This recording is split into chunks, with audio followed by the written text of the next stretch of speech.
Markets melting up into the new year. Our own Jared Blikre has been taking a closer look at where the money has been flowing. He is here with the details. Hi, Jared. Julie, I'm not going to spoil the party here. Money market funds, cash, taking in $1.3 trillion.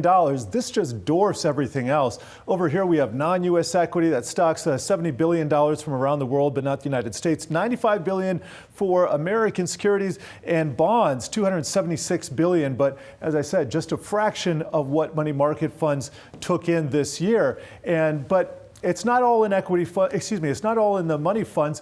SPY came back in December. We saw $40 billion or thereabouts in inflows, and that is the greatest amount ever. So if we go back to this slide from before, this tiny little sliver down here, 1 month of SPY was a significant portion of that, so keep that in mind because as we come out of the fears of 2022 and the realization that we're either in for a soft landing or a no landing, the dynamics change a little bit. And I want to show here. Cash demand moves with recession probabilities. In purple here, we have 12-month. This is a rolling 12-month of money flows going back all the way to 2012. And in cyan here, we have the New York Fed, their 12-month ahead recession probability. And this is informed by the yield curve, various inversions in there. So we can see we have a big spike up here. We've had the greatest inversion in decades. So not surprisingly, we've seen this peak here, but we also see an inflection down. And on a lagged basis, we're also seeing the money flows, those money flows into the money market funds, that is slowing down as well. Will the trend continue? Safe to say it's probably going to continue for a few months, but it could inflect back up again, or it could go sideways. But I think it's instructive that here, remember back in 2018, 2019, we had a yield curve inversion. That was actually late 2019.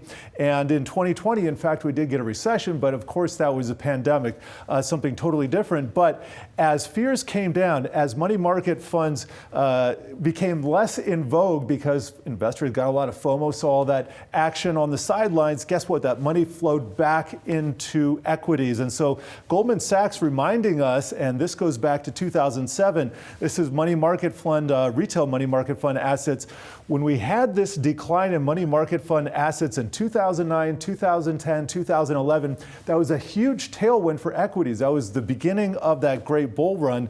And so here was that building period, and then that was a release. Well, look at the building period here. We have two different legs from 2017, and then from about 2021, 2022 on, this could have significant tailwinds for any asset class around the world, and we'll just have to see where that gets back to. But I keep centering on this chart right here. Just an unbelievable amount of money came into cash this year.